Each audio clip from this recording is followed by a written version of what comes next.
Do you yearn for travel that involves outdoor adventure and learning? I do. I also have a passion for all things farming and agriculture. I've traveled to exotic jungles to learn about growing chocolate. I even once owned my own organic vegetable and sunflower farm. And now I'm planning my journey back to agriculture. Agritourism, defined as travel that involves some type of agricultural experience. Agritourism is all about entertaining. But the marketing strategist in me knows that at its core, agritourism is really about educating, and education affects change. My future farm needs to deliver a profound experience to all of its visitors. It needs to educate people about food, health, and climate. Join me to learn from experienced agritourism farmers and entrepreneurs and help me build my future farm strategy.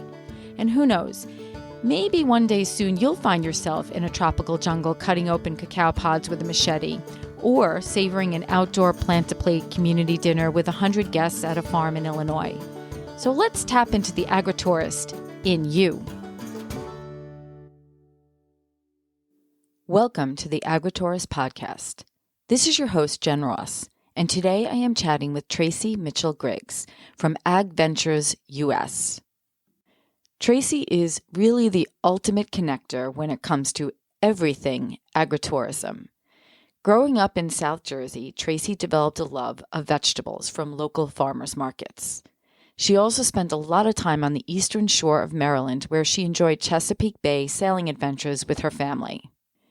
Tracy spent time in California exploring and expanding her culinary skills, and later returned to the Mid Atlantic, where she studied the global aquaculture industry and opened up a whole new world of agritourism to me during our conversation.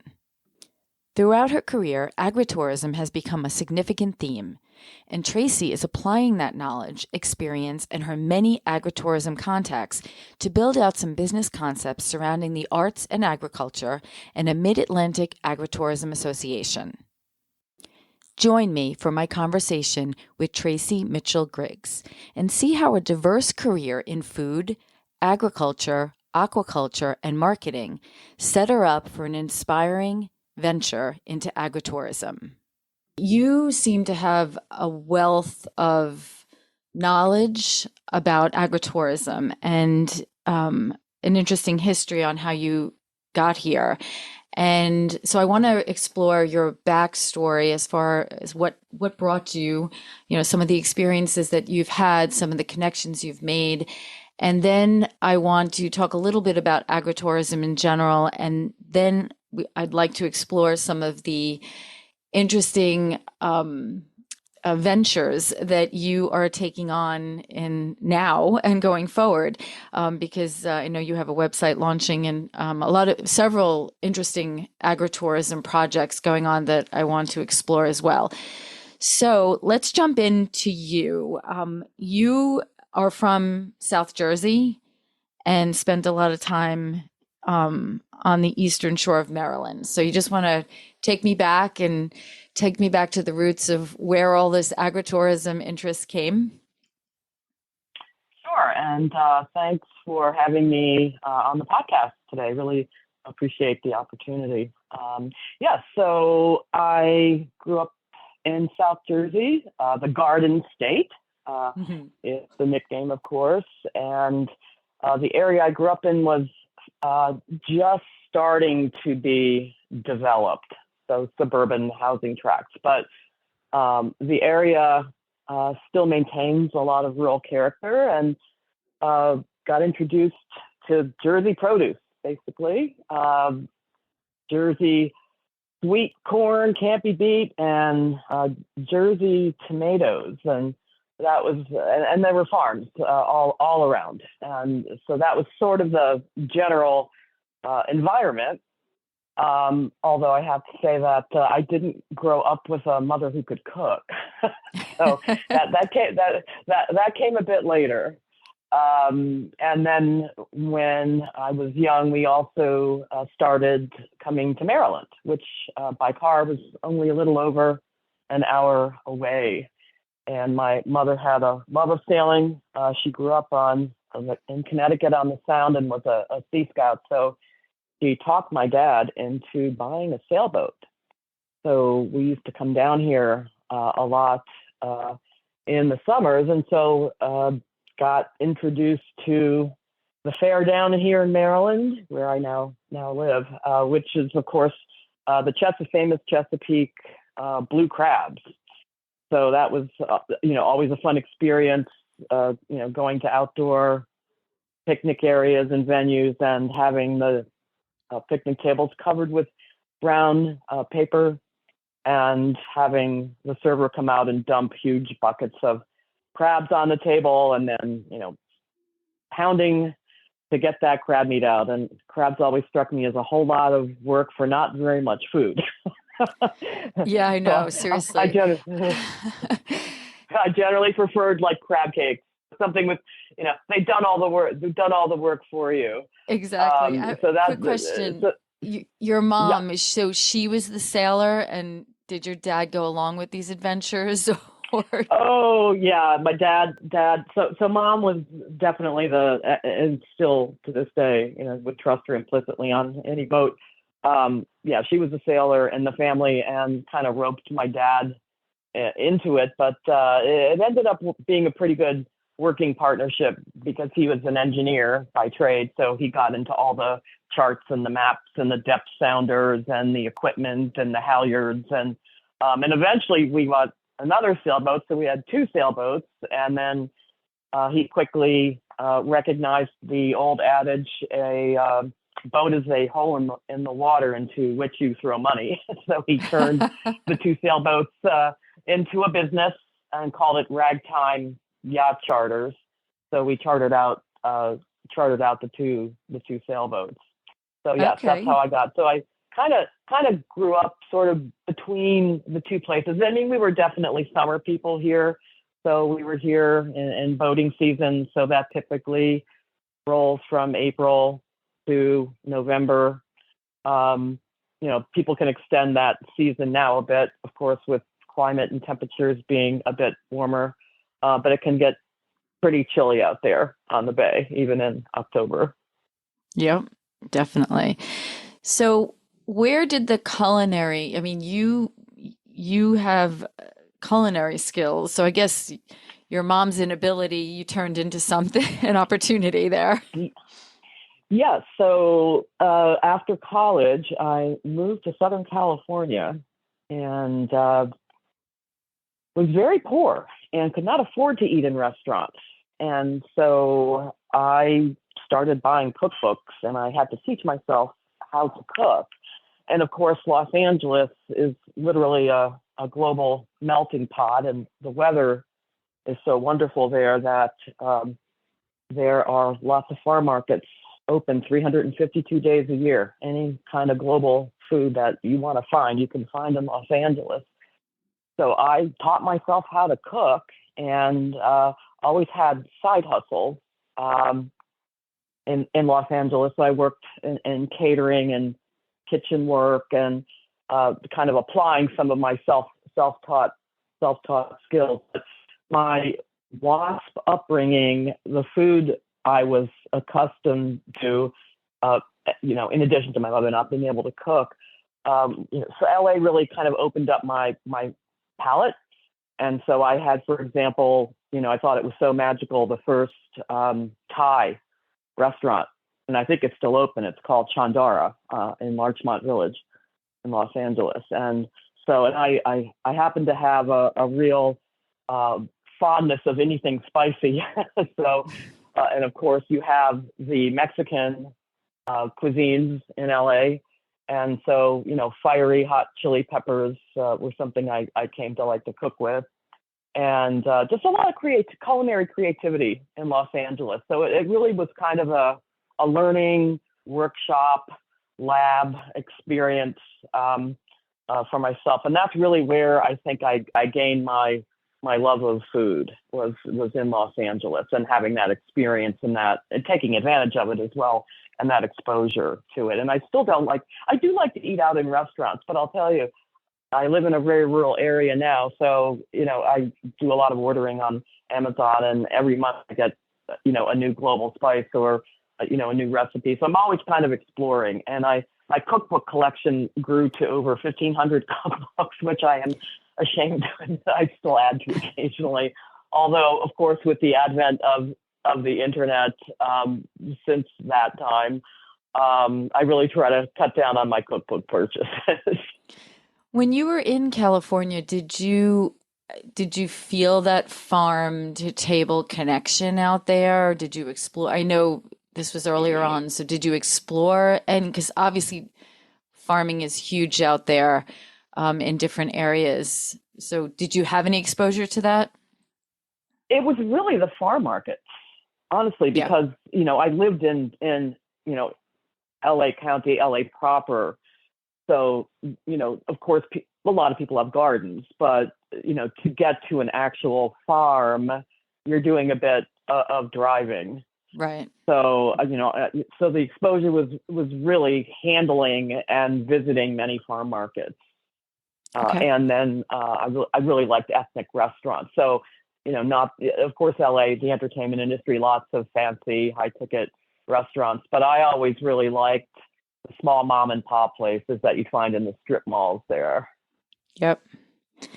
So then you came back to the East Coast. Yeah, I did. After 16 years in Los Angeles, my family never figured out that planes flew west, so I didn't really see my family a lot.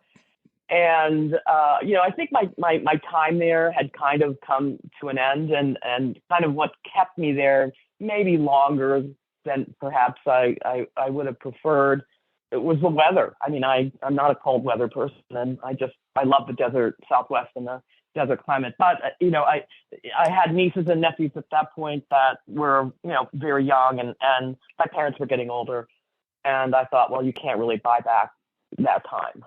So, it was kind of time for me to have, the next chapter, if you will, in my adventures. So I did move back around 2000, and stayed in the kind of the cooking thing. I started teaching vegan. I was really into macrobiotics early on, and had studied that, and brought some of that California food vibe with me back east, and the whole plant-based eating and vegan thing, although I've been into it for a long time, really hadn't taken hold here yet. Yeah. In the Mid Atlantic area, and so I developed a business called Chef to Go, with an exclamation point. I love my exclamation points. And I started teaching. I developed some plant-based. Of course, back then I called it vegan, which I found out was a big mistake. I developed a series of cooking workshops for adults at a community center, and provided the marketing descriptions to the program director there, and was just waiting for people to bust down the doors and sign up for my fabulous vegan cooking workshops, and it was a bust. And I just, I looked at that, and then nobody was signing up. And so the program director was saying, well, what can we do about that? And I'm a marketing person. I mean, my professional background is corporate sales and business development. And I always ended up being a marketing advisor to all my sales clients. And so I sort of put that lens on why I was not selling tickets to my vegan, as I was still calling it then, workshops. And I realized that, people want to eat healthy. I think that desire is there, but they don't want to be sold that. And so all I did was I took the word vegan out of all my marketing copy, and came up with really snappy names for the workshops, and that worked. So Excellent. I sold out the workshops, and I realized that the word vegan, I think even still today, it's sort of an alien concept, it's sort of an alien word, and of course, I think now the more common expression would be plant-based, and I think that goes down a lot easier. Make a spoonful of sugar makes the medicine go down, and that's what I found out 20 years ago, because these cooking classes were 20 years ago, and I think I was really ahead of the curve here. No, absolutely, But you were, again, especially on the East Coast. yeah, and of course now I have to laugh. I'm a big tech person. My career, one of my careers in Los Angeles was in the technology sector, and I worked for a international software training company, and I sold workshops. Basically, it's education to Fortune 2000 companies, so technical training. All the creative platforms, on Macintosh, the Photoshops of the world, and then all the real nerdy stuff on the back end. So, all the back office stuff that network analysts use. And so I gained a lot of, and this was when the client server technology shift was occurring away from IBM mainframes. So I rode that wave. I rode that technology wave in my career, and got into technology basically at its inception, the client server technology. But I bring that marketing brain to everything that I do. So, the experience have really served me.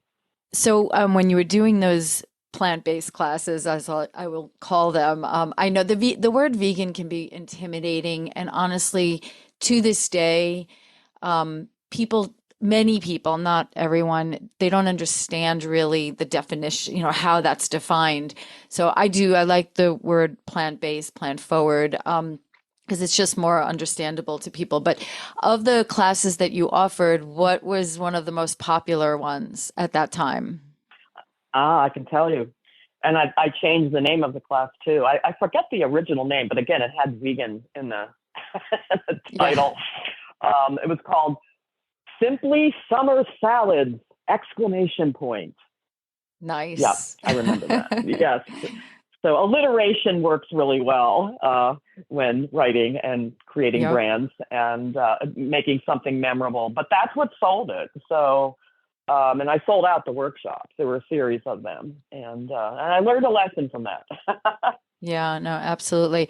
So you had to focus on the culinary aspects and pulling that plant forward philosophy, pushing that out to people.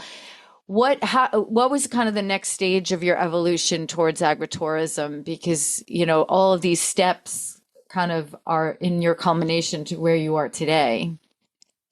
Yeah. So after I finished, when I moved back here, I took a job with a very large social services agency as their PR director.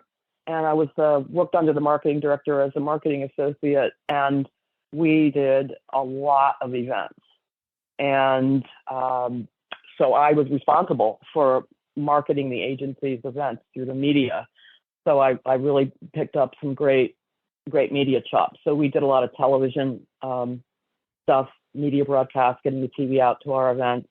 Of course, press releases. So I learned how to write a press release. And when I took that job, I wasn't even really sure what PR was. I will be very honest with you. My mother's best friend was vice president of the agency. So that's kind of, a little bit of nepotism there. That's how I got the job. And it was described to me what it was.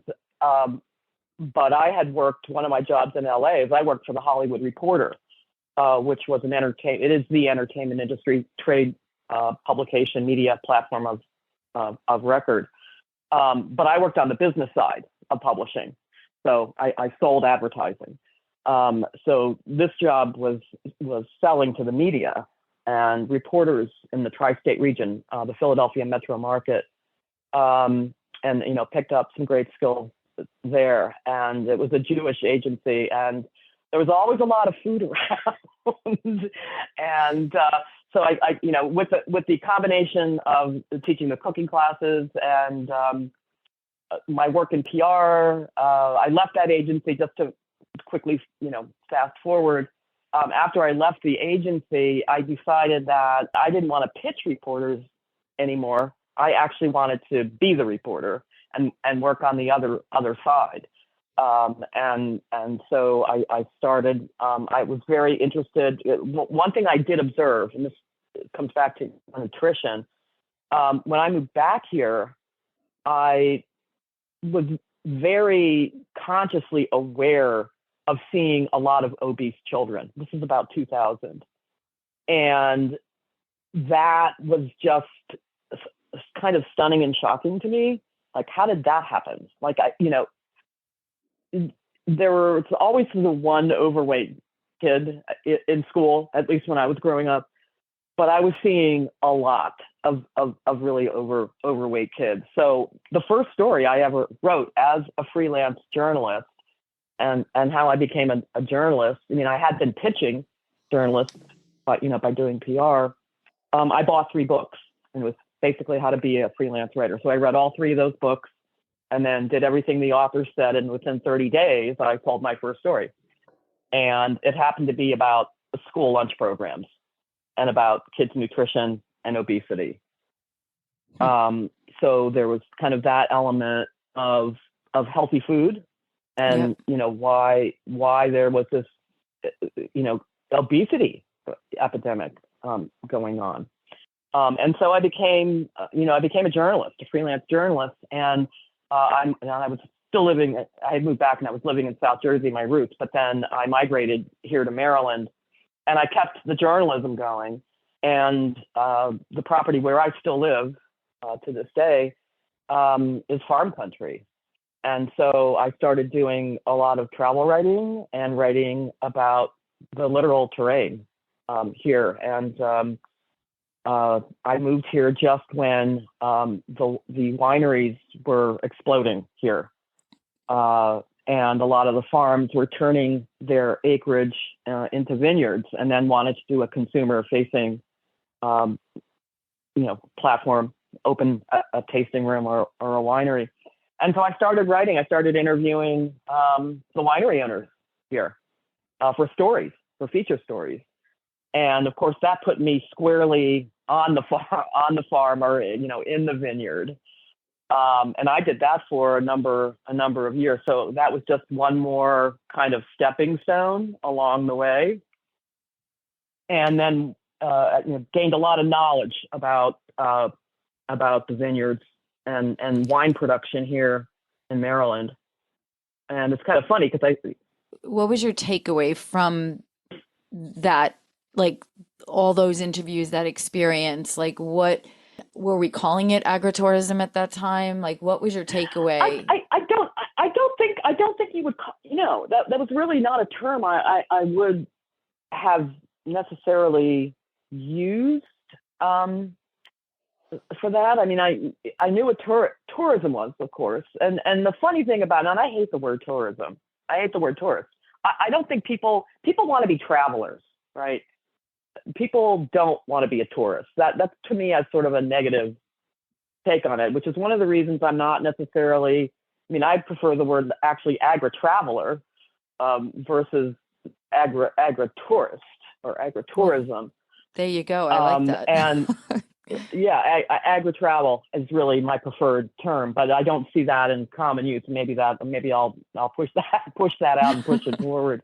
But I knew, I got to know a lot of the county tourism people, and because I had done a lot of events, both in LA. One of my jobs was I worked for a real estate trade association, member-based, and we did a lot of events. So I've been doing all these events for other people.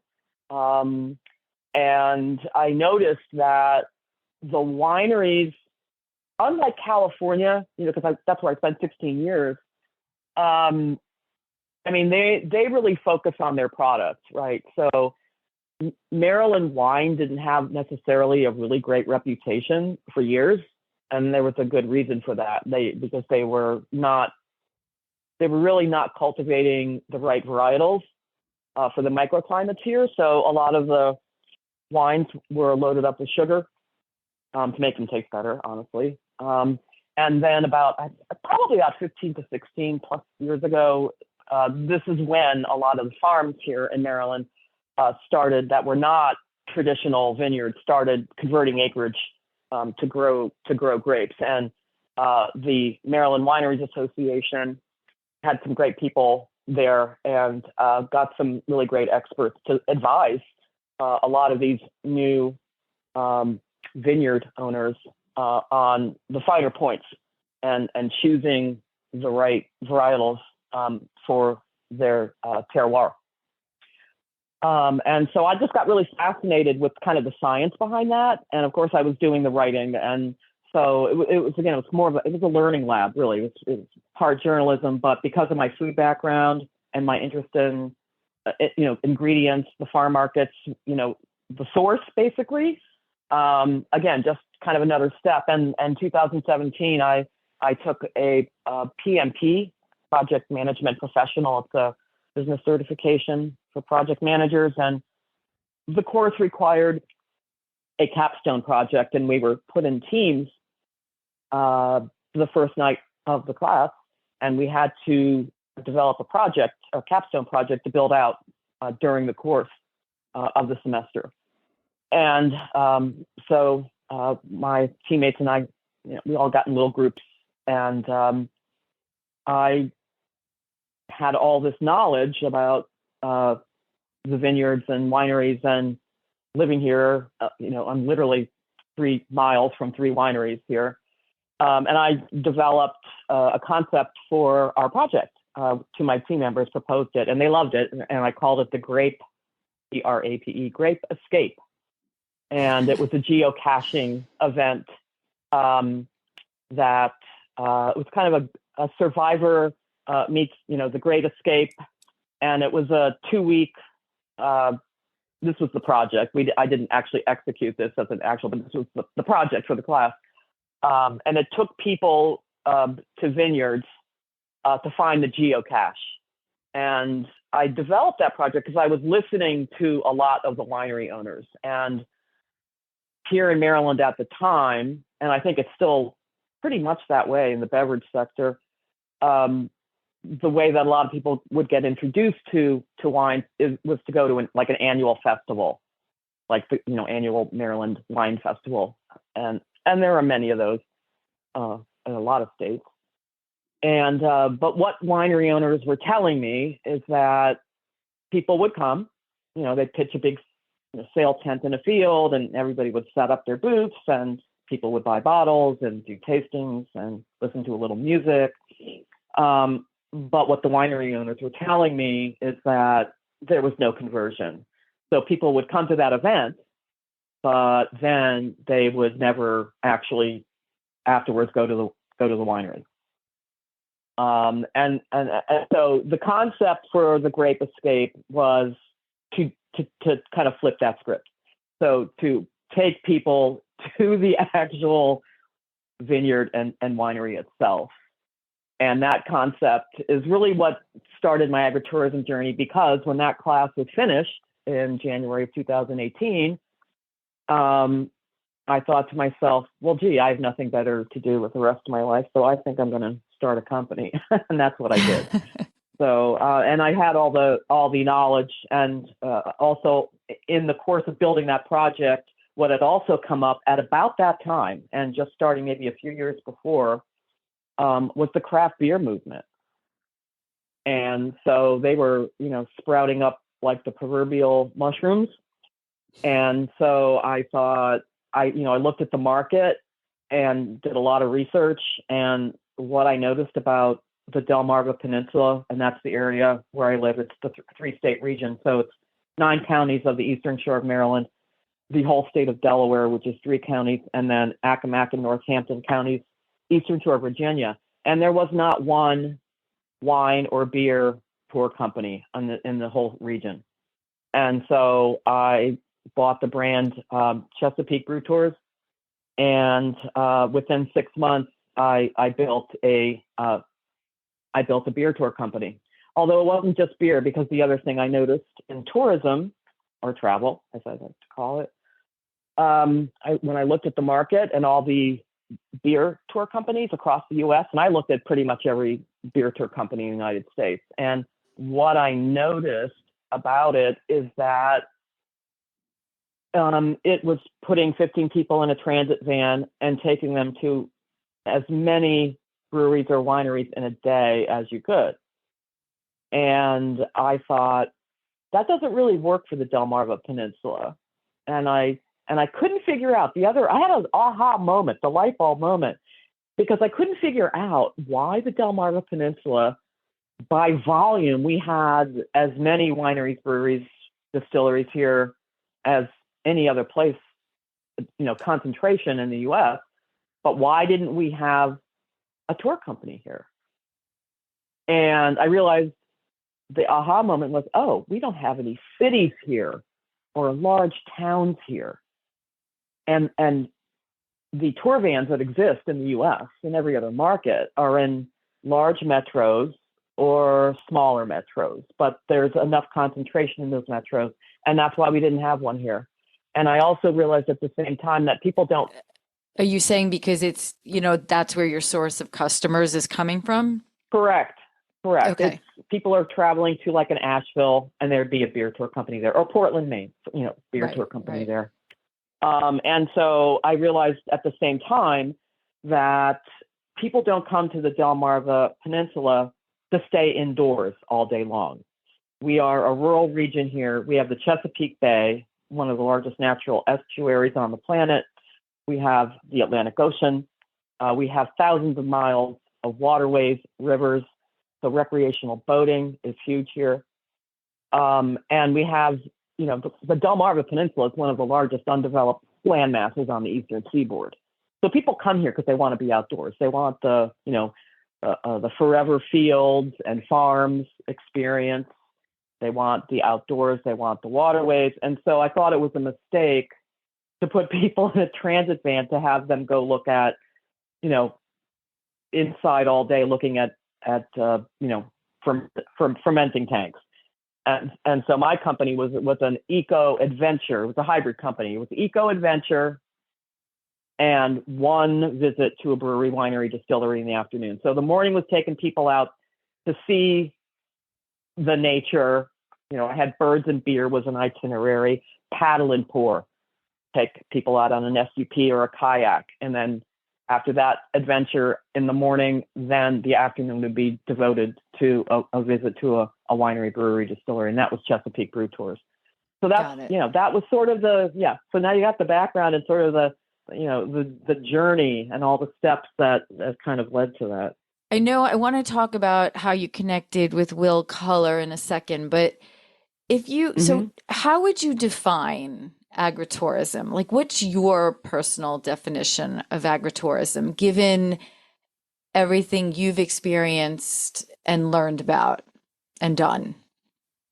And that's a hard question because it's such a broad category. I mean, the USDA, defines, I think, technically 50 categories, but in my mind, it's the experience of being on a farm and a working farm and whatever that farm is doing. So if it's grapes, it's a vineyard.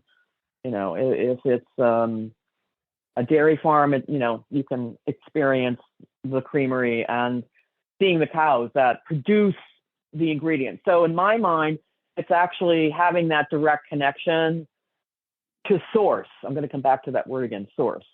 And that can take on a lot of different, pardon the pun, flavors.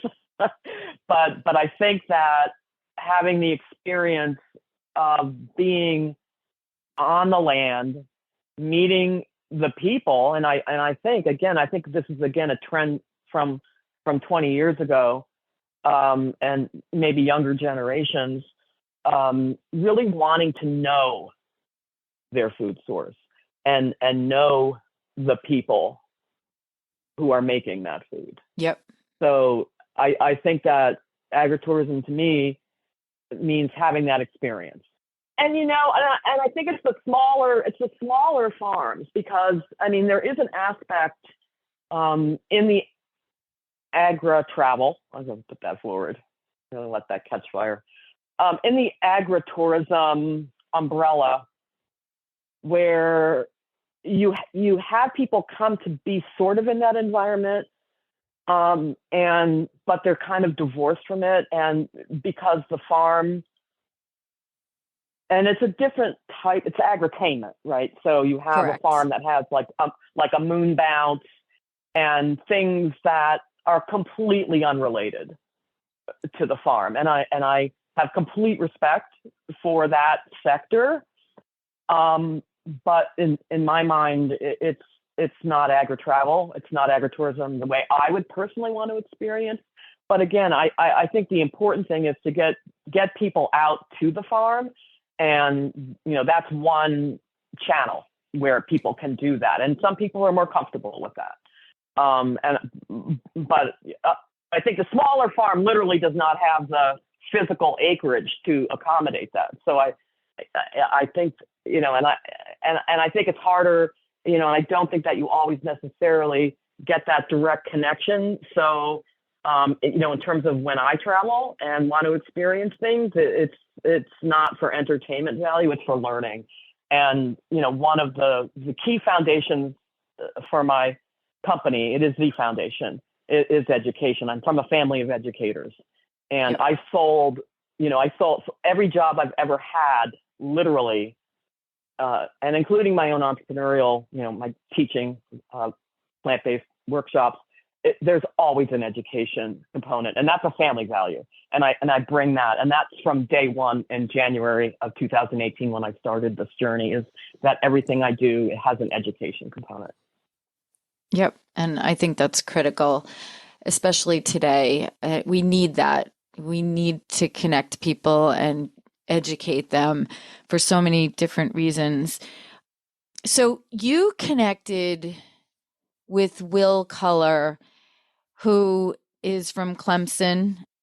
And that was like, I believe episode 7, I interviewed Will, and he helped develop and, has grown the art and ag tour in South Carolina. So tell the me Ag and Art about, Tour. Mm-hmm. yeah, I always reverse it. So tell me about when you heard about that, what inspired you? Because I know when I first heard about it from Lisa Chase in Vermont, my marketing brain was like, wow, what a great way to educate, expose. I was so intrigued by what they were doing down there, and how I wanted to know more about how they were doing it, and, how it was growing and what was working, what wasn't working. So tell me about your connection to him and, what you gained from that interaction. Sure. So I had literally the month before I discovered Clemson and South Carolina's Ag and Art Tour, I had just wrapped 300 hours of work with helping to put together, contributed to our region's first agritourism conference, which was December of last year. And after I concluded my work with the group, I was looking for my next thing. And I love research, and every night I'm doing some permutation of research on agritourism, and different keywords and search terms. And that's how I found the Will Culler's and Clemson's Ag and Art Tour. It just popped up in my search. And I'm like, well, what's that? That looks, to your point, you found it fabulous. And so did I. And I thought, well, what is this? And I thought to myself, why haven't I seen this before? Why don't I know about this? I know, I know so much, And I thought to myself, the very first thought that I had was, I am bringing that to the Mid Atlantic. We need this here. And so the very next day, I contacted Will, and I said, well, here's who I am, and this is what I'm doing. This is what I'm up to. I love this event concept. And we set up a series of meetings. And of course, me being the researcher and analyst and project manager, I had like a million questions. And he was very collegial and open source, which was delightful because universities and colleges aren't always that way. but he's kind of cut from a different cloth, and he was very happy to share his 11-year playbook essentially with me, and then put me in touch with Richland County, South Carolina, which is the county that has participated in the tour, and made an introduction to one of their planning team leads, and very generous with sharing data, metrics. I mean, seriously, very generous, collegial people. And that was last summer. And I spent last summer working 16, 18-hour days building out the event. And I decided to brand it the Farm and Art Tour. So I found it on May 9th in my research, talked to Will, and then went immediately to GoDaddy and bought the domain. Didn't want to copy Will, the name of his event. So I called my event as the Farm and Art Tour. But same concept. It's an open farm tour. So let's lead into your new venture, which I know you're launching a website very soon. Today. Yes, which today. We're keeping our to, fingers crossed. Yes, we will. Yes. By the time this launches, it will, this podcast launches, it will definitely be live, I'm sure, and we'll have a link to it in here. It's called AgVenturesUS. And that's the name of my company. Yes. Yes. So, because there's a lot of components to this. So I want to talk about the different components that you want, that you want to talk about. So let's first talk about, I guess, let's talk about the Farm and Art Tour and what makes your tour special, and how it's going to highlight the region. Sure. So, when I found Will's event and formed the company AgVenturesUS and then the Farm and Art Tour, I considered that this would be a Mid Atlantic event. I'm based in Maryland, but I live on the Delaware line, and I've been a resident of three of what I call my four core states. So Delaware, Maryland, New Jersey, where I grew up, and Pennsylvania, where I went to college. I went to a land grant university, Penn State University. So the idea was this would always be a Mid-Atlantic event, 4 states. And I have sub-brands. I purchased sub-brands for everything. So, and I had logo developed in January for each state. So each state does have its own official Farm and Art Tour logo, and that would be used in that state's marketing. But to answer your question, as a new event, it's not new to the universe, right? So South Carolina's been doing it. This was their 12th year. And Vermont does something similar without the art component called Vermont Open Farm Week, which they've been doing, I think, 11 or 12 years as well. But I'm a new event to this region. So I had a couple of challenges with a freshman event. And one is because it's a free event, right? It's a self-guided event over 2 months, 8 weekends, 6, 7, 8 weekends. It was attendance. I could spend $1 million on digital marketing, and because it's free, I'm not guaranteed a visitor. And so when I looked at the art component to it, and I looked at Clemson's event, which is fabulous, I decided to solve that challenge by making it focusing the marketing on arts and culture, and specifically performance driven. I feel that people would be maybe more likely to come to an open farm tour if there was a roster of performance artists at every single farm, and whether that's a poet doing a poetry slam, group, or a band, or a small theater group doing a scene. That if the farms had a schedule of performance arts, that would likely drive more attendance. And so I contacted the Maryland State Arts Council, and I've been talking to them for 1.5 years about grants and program development for that portion of it. And then to definitely focus on individual faces like artisans, because fine craft artisans are a component of the tour. So the marketing, social marketing would reflect an actual artisan and their actual product.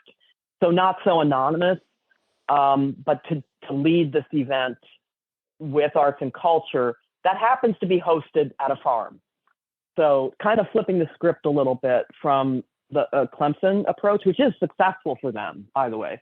I just decided as a freshman event, that was one way I was going to solve the attendance visitor challenge at the new event. And the other thing I decided to solve the revenue challenge is to focus on education, and that to have the farms, a requirement for a farm to be on this tour is for them to host not only the arts and culture, right? So every farm would have fine craft and feature some level of performance arts, but the other requirement is for the farm to host educational workshops, ticketed workshops, and keep the workshops affordable, but have a goal that each farm would have to sell X amount of tickets during their weekend that they're participating on the tour. And that also, I felt happy about that decision because of my education focus. So right. it solved the revenue challenge as well as fulfilling my company's mission, which is education. So that's really the foundation for the event. Excellent. So are you looking to do this on specific days? I believe you said in the fall you would be launching. We're looking right now at fall of next year, September and October.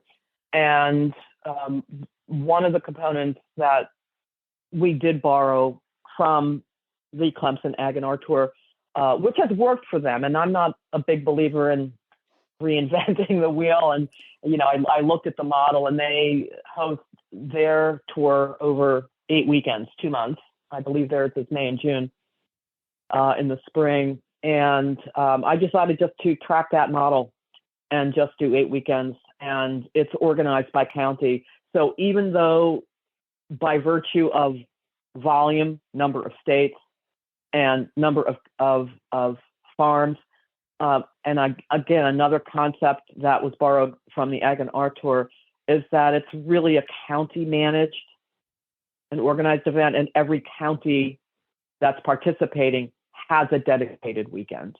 Right. And it's organized, the stakeholders within each county who know their farms best, whether it's a Farm Bureau member, a 4-H member, or whether it's someone from a tourism office or economic development, a soil conservation district. They know their local farms best and are their best cheerleaders as well. So they're ideal in terms of managing this event. It's really an ideal setup is to have counties and county stakeholders or be on the planning teams for the event. Okay, excellent. So that sounds exciting. And I love the fact that, Will was, offered up so much information, and there is so many, there's so much learning from there. And I know they have certain challenges and stuff like that, but this is how we all learn, So that gave you a really good template to jump off from. It gave me it definitely gave me accelerated the build time. Let's put it that way. I mean, I could have probably done this on my own since I'm an experienced event producer, but having the boots on the ground, if you will, in South Carolina, courtesy of Will Culler, and being able to speak to folks that have planned successfully their own counties tours for so many years, having that direct contact, completely invaluable. And I actually acknowledge Will and Shanda Cooper from Richland County in my acknowledgments page on my website, which is today. And being an experienced event planner, the value of having people who've been there, done that. Right, because you're always going to make your own mistakes, right? Yes. You cannot produce an event without having, the unexpected, but, where you can circumvent sort of the obvious errors, then you really kind of want to do that. Yeah, absolutely. Definitely. So you also, as part of AgVentures, you are developing a Mid Atlantic Agritourism Alliance. So tell me about that. Yes, that is something I have thought about for quite a while, and it was cemented last year, actually, when I met Will, and because I asked him about who his supporters were, right, his sponsors and statewide stakeholders that kind of backed his efforts. And he mentioned the South Carolina Agritourism Association to me. And I looked at, when I, borrowed some concepts from Vermont Soap and Farm Week, because they require their farms to host workshops. And that was the concept I borrowed, minor ticketed, of course, the education component for the Farm and Art Tour. But it slowly started to dawn on me that, here we have these two successful agritourism states, and they each have an agritourism association membership. What I noticed then, when I dug a little deeper, is that in the Mid-Atlantic, there is not one state in my market, in the Mid-Atlantic market, that has an agritourism association. New York, Pennsylvania, New Jersey, Delaware, Maryland, Virginia, and West Virginia. There's not one agritourism association. So there's no advocacy, there's no voice for small farms that engage in agritourism. And I actually built a small oyster nonprofit in COVID. And this was to circumvent the funding challenges, because the other common thread through 6.5, more than almost 7 years of business development, is there is no funding for women, very little. There's definitely no funding for anything tourism related. And a lot of the money, and this is not a Maryland challenge necessarily, but a lot of the funding that is available goes directly to the farms, but they don't go to companies like mine. That's a marketing forward company and workshop, an education company. Right. And the funding goes to nonprofits, and the funding goes to government sub-agencies. So I'll never be a government sub-agency, right? So I decided to kind of circumvent that challenge, was to build this oyster nonprofit. And that was to address the very specific niche I was focused on with my second company, Local Trip. And I never filed, because I thought surely there must be funding out there for me. And I kind of kept looking, and I realized there isn't. So I decided about a month ago that I was going to serve the market and broaden the original nonprofit I built 4 years ago to address the entire market, literally a geographic market, but beyond oysters. So any farm or allied support organization, whether that's trade or other nonprofits that are engaged in the farm and agritourism ecosphere. And so it's called the Mid Atlantic Agritourism Alliance, and I will be filing that in the first quarter of 2025. So being an alliance, will people join that? Like, will small, Membership based. okay. Yep. Okay. So small farms will join.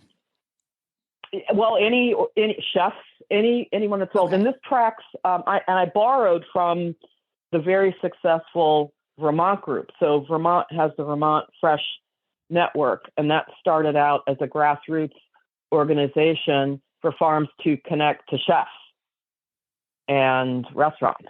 And it kind of grew from there.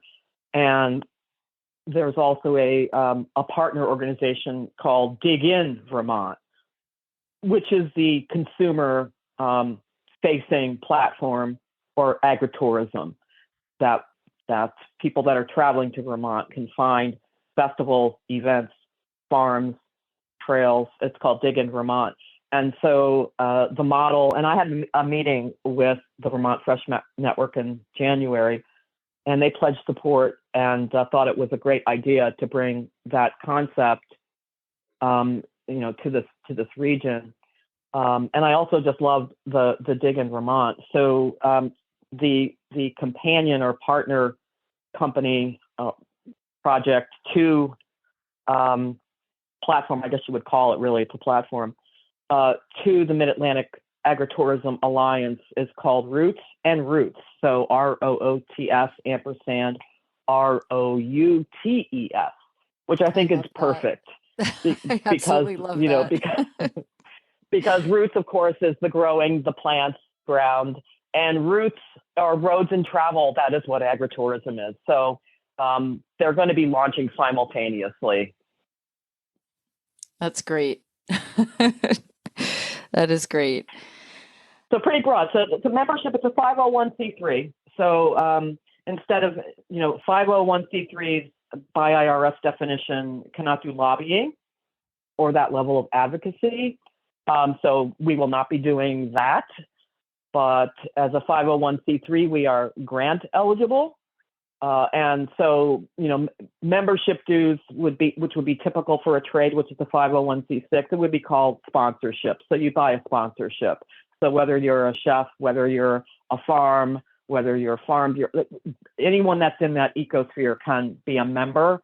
And then once the nonprofit has launched, the board that we will develop will come up with projects. And I expect that the Farm and Art Tour, should the future board decide, will probably run some of the programming under that to be grant eligible to expand the programming.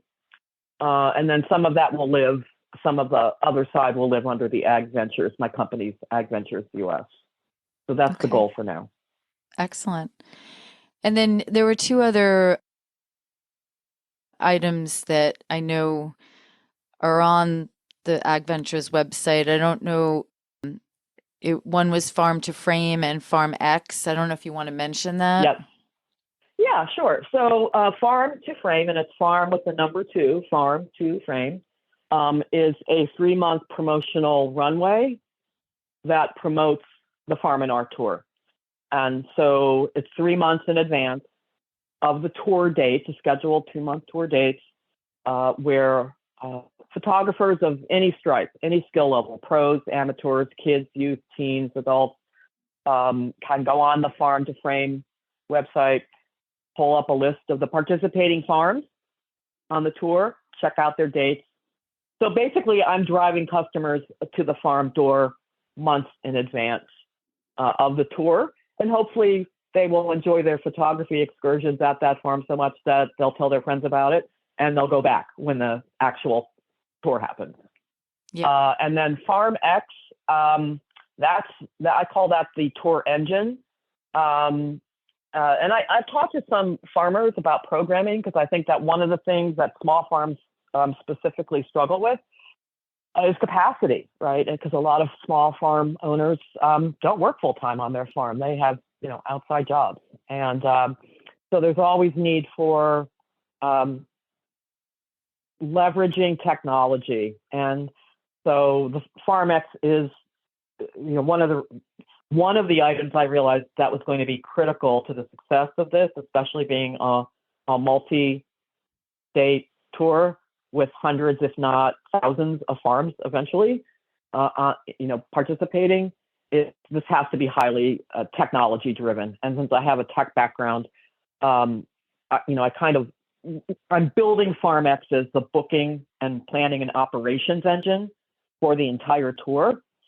But the plan is to move that into a business unit where it can be a forum or a marketplace where farms can meet vendors and vendors can meet farms and book directly through that platform. That's the goal for FarmX. Excellent. And X stands for experience. So FarmX. Yep. I love it. You definitely have culminated your from literally your childhood to now, all of your experience and education and connections that you've made. The one thing in just getting to know you over the last few weeks is you are an amazing connector. Our brief conversations led to many connections that I made now with people all over the US, both just, in people you thought that I'd be interested in meeting and for the podcast. So I thank you for that. And I think that ability to connect and learn and reinforce that through connecting people to people they need to meet is definitely something that you're really good at.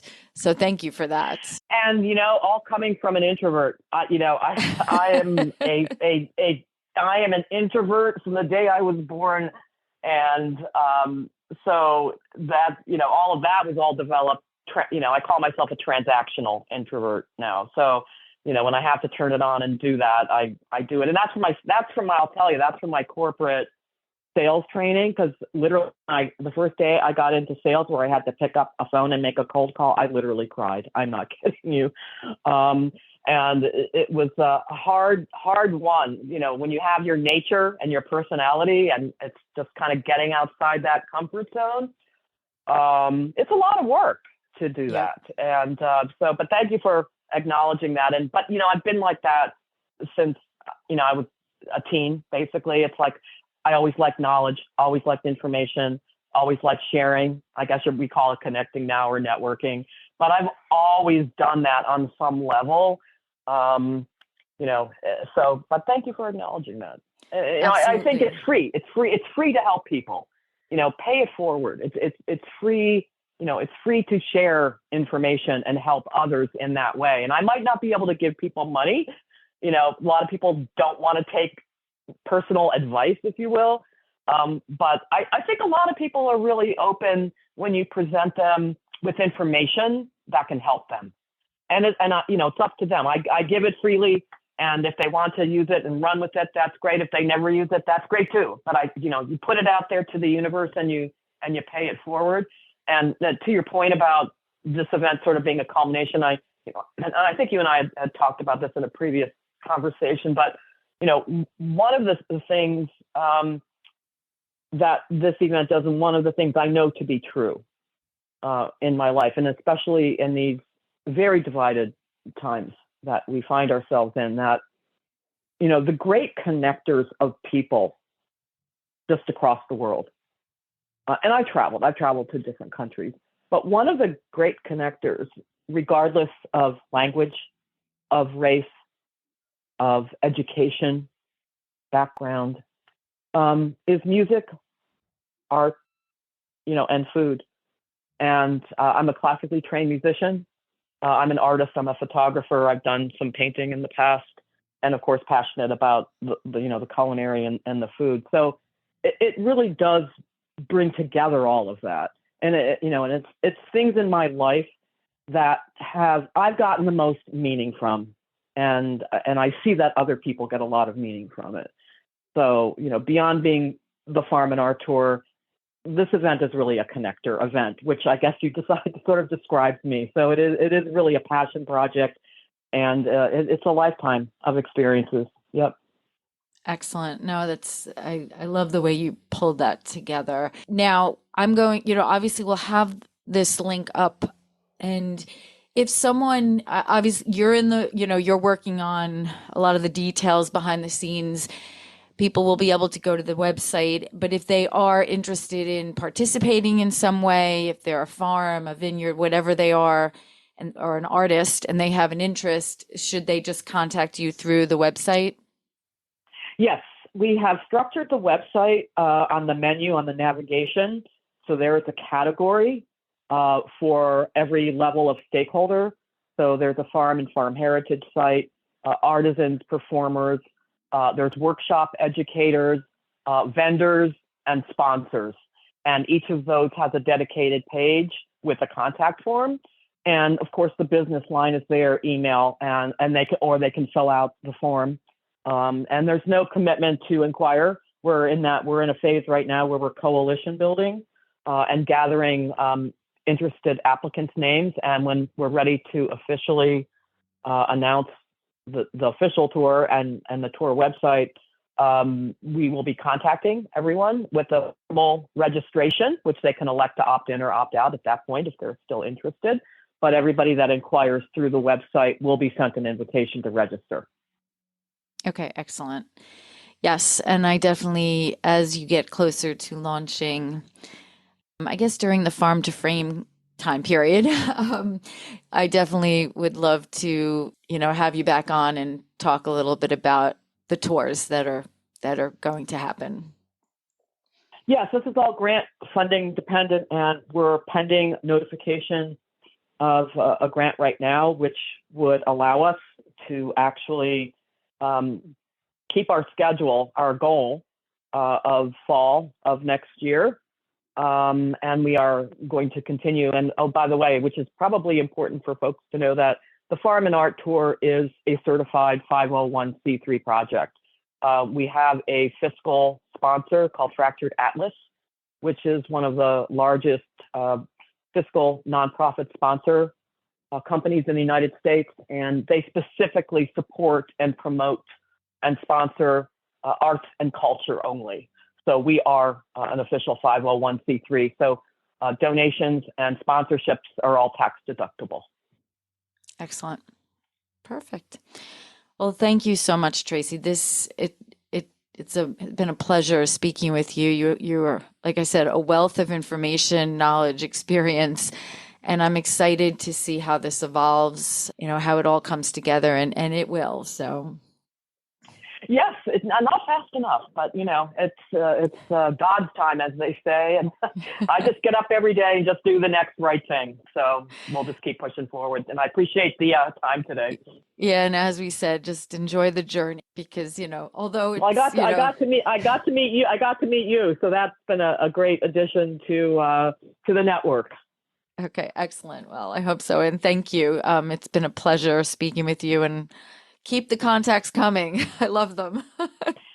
Will do. I'll definitely swing them your way. And thank you again for the opportunity today. I hope our AgriTourist podcast prompts you to think more about where your food comes from, whether it be your vegetables, fruits, meats, and even those sweet treats. Don't forget to subscribe and share this podcast with someone you think may truly benefit from or be inspired by it. Visit us at agra-tourist.com. Until next time.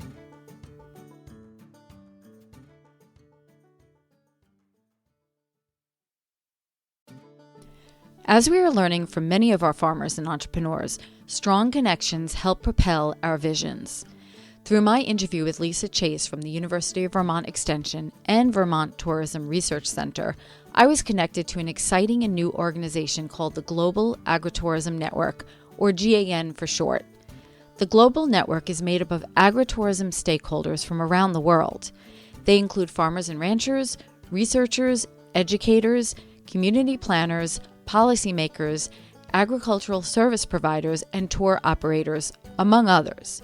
It is currently free to join, so if you have any interest in agritourism, check them out at agritourism.urac.edu/GAN. or just Google Global Agritourism Network. The link will be in our show notes as well. You never know, this global network may help you take your agritourism vision to the next level.